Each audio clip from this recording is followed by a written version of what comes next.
नमस्कार, मैं हूं आपके साथ सोनाली। आप देख रहे हैं समाचार एक्सप्रेस न्यूज। झारखंड के बोकारो स्टील प्लांट में आज भीषण आग लगने से अफरा तफरी मच गई। जानकारी के मुताबिक ब्लास्ट फर्नेस 2 टारपीडो लैडल से हुए रिसाव के कारण पिघलता लोहा रेलवे ट्रैक पर बहने लगा, जिसकी वजह से भीषण आग लग गई। शुक्रवार सुबह 8:40 पर हुए इस हादसे में किसी के आहत होने की सूचना नहीं है। मामले की जानकारी मिलते ही अग्निशामक दस्ता मौके पर पहुंचा और आग बुझाने की कवायदा में जुट गया। करीब 2 घंटे की कड़ी मशक्कत के आग पर काबू पाया गया। ट्रैक पर फैली आग के कारण आसपास के केबल को नुकसान जरूर पहुंचा है। हालांकि घटना के 3 घंटे बाद फिर से उत्पाद शुरू हो गया है।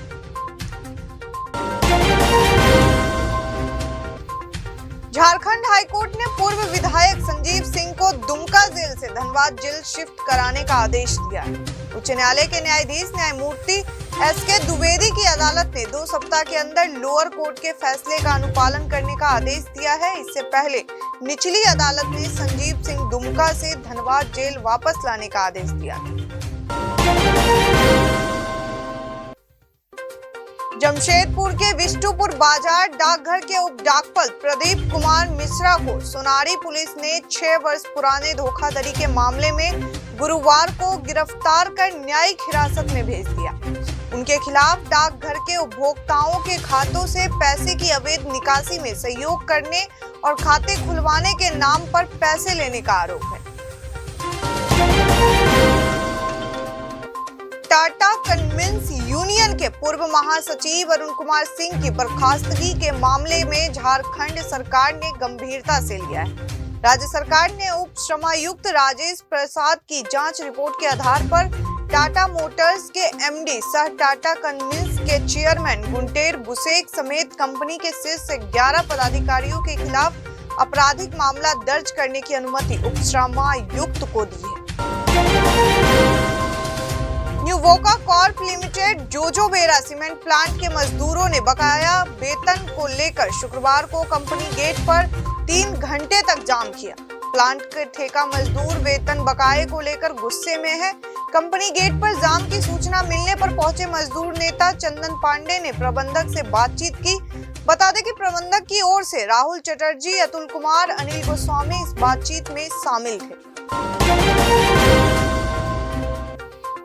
कुछ दिन पूर्व से पतरातू के पीटीपीएस के विभिन्न क्षेत्रों में बिजली विभाग की ओर से बिजली कनेक्शन को लेकर लगातार फाइन और थानों में मामला दर्ज किया जा रहा है। मामले को गंभीरता से लेते हुए स्थानीय विधायक अंबा प्रसाद इस मामले को हल करने के लिए अपने स्तर से लगातार प्रयास कर रही है। विधायक ने जारी बयान में कहा कि इसी संदर्भ में उन्होंने सरकार को टेलीफोन से वार्ता कर गरीब लोगों पर की जा रही कार्रवाई से अवगत कराया था। साथ ही जल्द से जल्द बिजली विभाग की ओर से की जा रही छापेमारी और मजदूरी करके जीवन यापन कर रहे मजदूरों पर की जा रही कार्रवाई को रोकते हुए 1 महीने का समय मांगा। विभाग की ओर से निर्णय लिया गया कि 20 अगस्त तक बिजली का कनेक्शन नियमानुसार ले ली जाए। इस बीच बिजली विभाग की ओर से किसी भी तरह की कार्रवाई नहीं की जाएगी। कुछ दिनों पूर्व विधायक अंबा प्रसाद ने झारखंड बिजली वितरण निगम लिमिटेड के प्रबंधक निदेशक से मुलाकात कर ज्ञापन भी सौंपा था। श्रावण मास में बाबा वैद्यनाथ मंदिर सरकार द्वारा आम श्रद्धालुओं के लिए नहीं खोले जाने के विरोध में गोंडा सांसद निष्कांत दुबे गुरुवार को 1 दिवसीय उपवास पर रहे। उन्होंने कहा कि इस विश्व प्रसिद्ध श्रावणी मेले से जुड़े हजारों परिवारों को भूखे मारने की साजिश झारखंड सरकार रच रही है।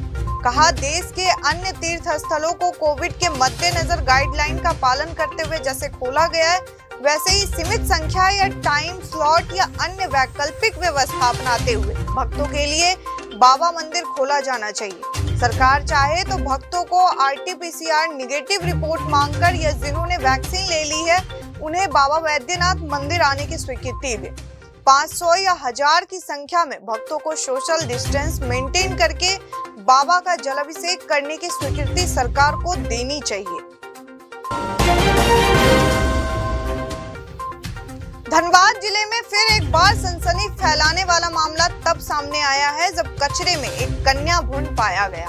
ताजा मामला श्रमिक नगरी भूली का है, जहां कन्या भ्रूण की हत्या कर उसे कचरे के ढेर में फेंक दिया गया। धनबाद स्वास्थ्य विभाग भले ही जांच घरों में सब कुछ सही होने का दावा करे, लेकिन ऐसी घटनाएं स्वास्थ्य विभाग के सभी दावों की पोल खोल रही है। पीएनडीटी एक्ट का खुलेआम उल्लंघन सीधे तौर पर सवाल खड़े कर रहा है। स्वास्थ्य विभाग का छापेमारी अभियान कितना प्रभावी है?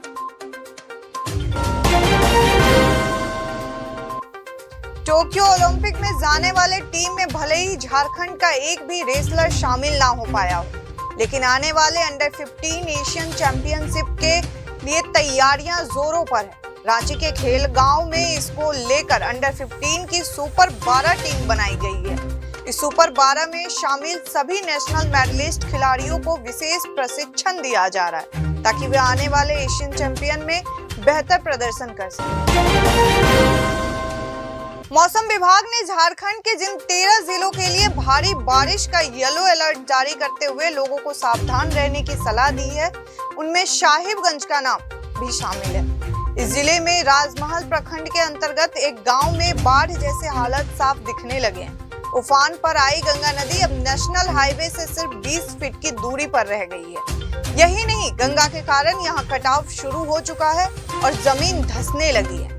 एक अन्य गांव में कई घरों और 50 एकड़ जमीन नदी में डूब जाने के हालात से स्थानीय लोग दहशत में।